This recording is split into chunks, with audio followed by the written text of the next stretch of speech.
The Abbey of Fontenay occupies an important place in the history of Cistercian art. Starkly beautiful amid its natural surroundings, it is the oldest existing Cistercian complex, dating from 1119. With its church, cloister, refectory, sleeping quarters, bakery, and ironworks, it is an excellent illustration of the ideal of self-sufficiency as practiced by the earliest communities of Cistercian monks. Nestled in a wooded valley in Burgundy, the Abbey of Fontenay is a well-restored 12th century Cistercian monastery founded by Saint Bernard of Clairvaux. On the east side of the abbey is the monks' dormitory. The dormitory is a long room where the monks slept on straw mattresses, their beds separated only by low partitions. They slept fully dressed, both for warmth and to be ready for midnight services. The original semicircular arched windows were later filled in and replaced by rectangular openings.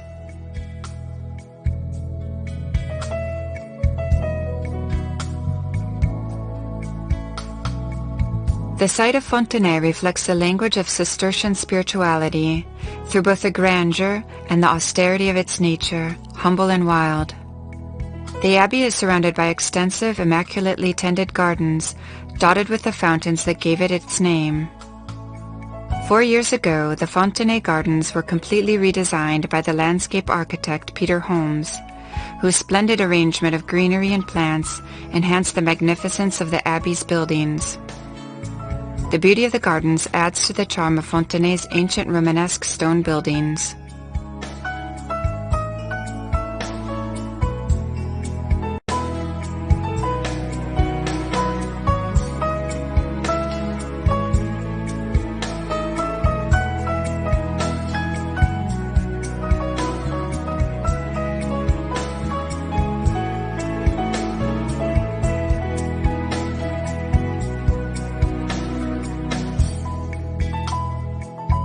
The Abbot's lodging is an elegant country house dating from the early 18th century. It was the lodging of the commendatory abbots appointed by the French crown after 1547, and not elected by the monks. The dovecote dates from the 12th or 13th century, and its wall is over a meter thick. The numerous pigeons housed there were used for their meat and also their droppings, used as fertilizer to enrich the soil of the abbey gardens. The buildings have been pristinely restored and the grounds are beautifully landscaped. The abbey flourished between the 12th and the 15th centuries. During the French Revolution, the abbey was turned into a paper mill by Elie de Montgolfier, a descendant of the inventor of the hot air balloon. In 1906, it was bought by Édouard Hénard, a banker from Lyon and notable art collector, who restored the abbey to its former glory. His family still maintains the site today. Dating from 1850, the Galerie Séguin was built upon the site of the refectory and monastic kitchens.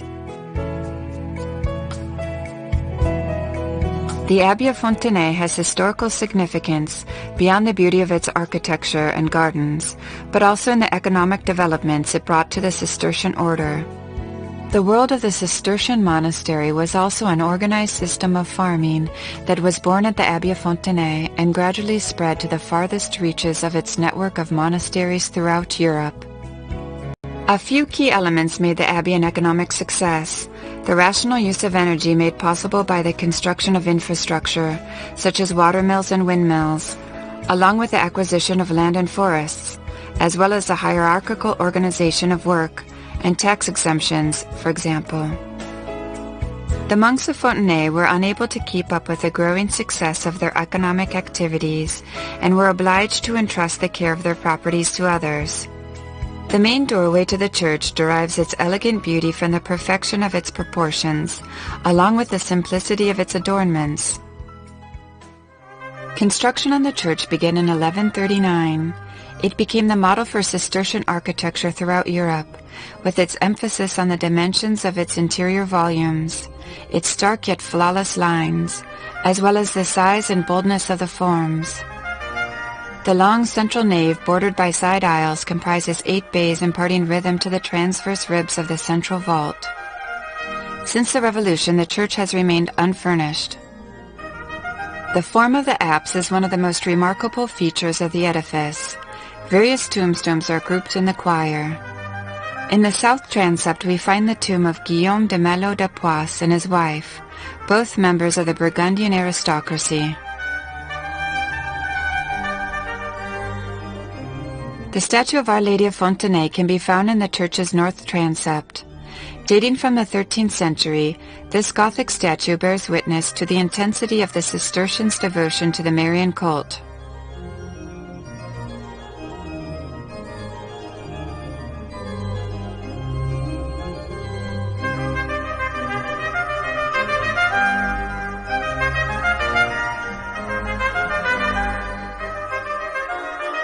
The sacred space is framed by a luminous circle that enters from the windows above the triumphal arch. The distribution of light in order to differentiate the various liturgical spaces is one of the strengths of Fontenay's architecture. Cistercian art preferred the simple effect of natural light to the bright colors typical of stained glass.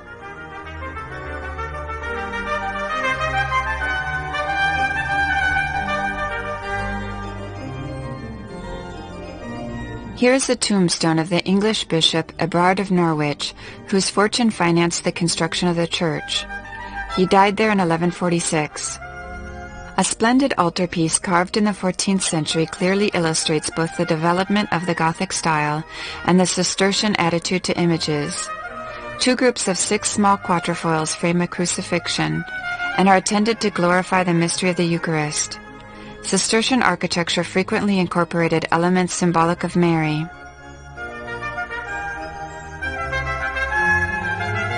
From the northern apse, a staircase leads to the dormitory.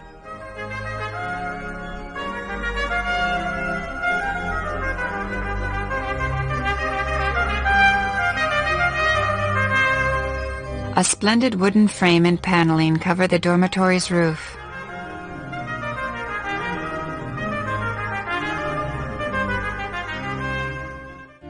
The cloister consists of 4 galleries giving onto a central courtyard. The arcades of the cloister were where the Lectio Divina, or silent meditation upon the Word of God, took place. They also connected the rooms arranged along the periphery of the cloister, thus facilitating the rational organization of the activities that ordered the monastic life. The central courtyard blends elements from Cistercian architecture and the Benedictine tradition. The monastic tradition attributes to it the mystical function of evoking the Garden of Paradise. A small door on the right of the dormitory stairway leads to the cloister. Echoing the high nave of the church, the arcades encircling the cloister are long and barrel-vaulted, with semicircular arches, pillars, and small columns.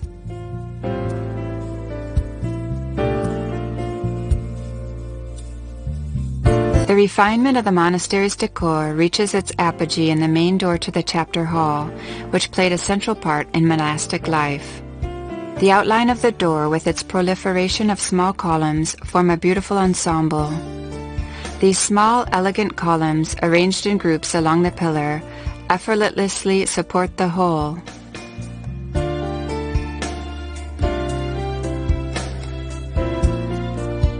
The sculptors created flowers, each unique, and reproduced the petrified forms of paradise.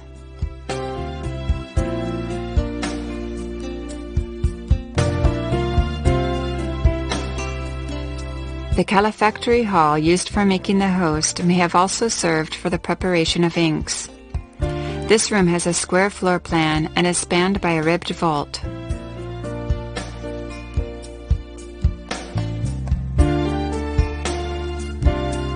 The monks' hall is 30 meters long and is divided into 2 naves by a row of 4 large cylindrical pillars, with an octagonal pillar in its center leading to 12 bays. Its adornment of sculpted lilies and other flowers is simple and discreet. Located within the enclosure of the abbey, the forge is a vast rectangular edifice divided into 4 halls.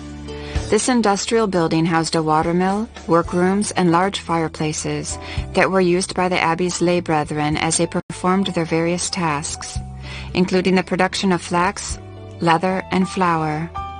The monks extracted iron ore from the rock quarried in the hill overlooking the monastery. The smiths who worked the forge produced many tools and implements to be sold in the surrounding region.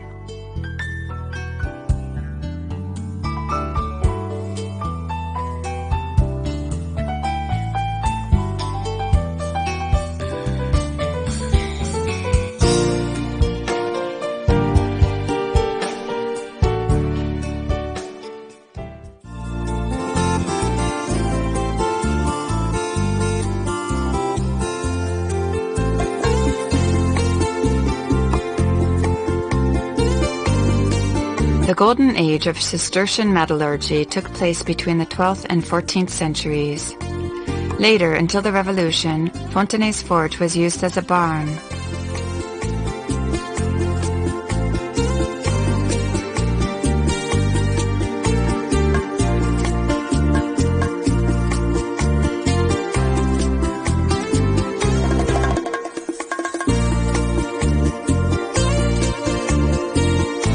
The forge's machinery was activated by the hydraulic power supplied by a canal that runs along the building's southern facade. Cistercians are distinguished from other monastic groups by the remarkable use of hydraulics. Water was essential both to the life of the community and for turning the wheels of machinery, and in order to meet these needs they had to acquire perfect mastery of natural topography. The monks laid out a system of dikes, open canals, and underground networks in order to supply the monastery with water at the needed points.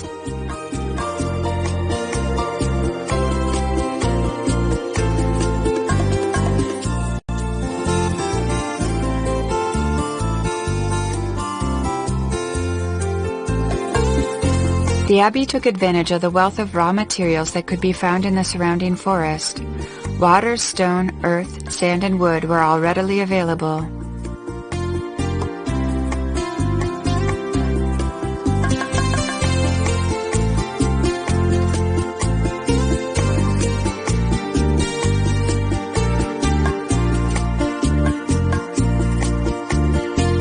UNESCO declared the Abbey of Fontenay a World Heritage Site in 1981, and restoration continued into the 1990s.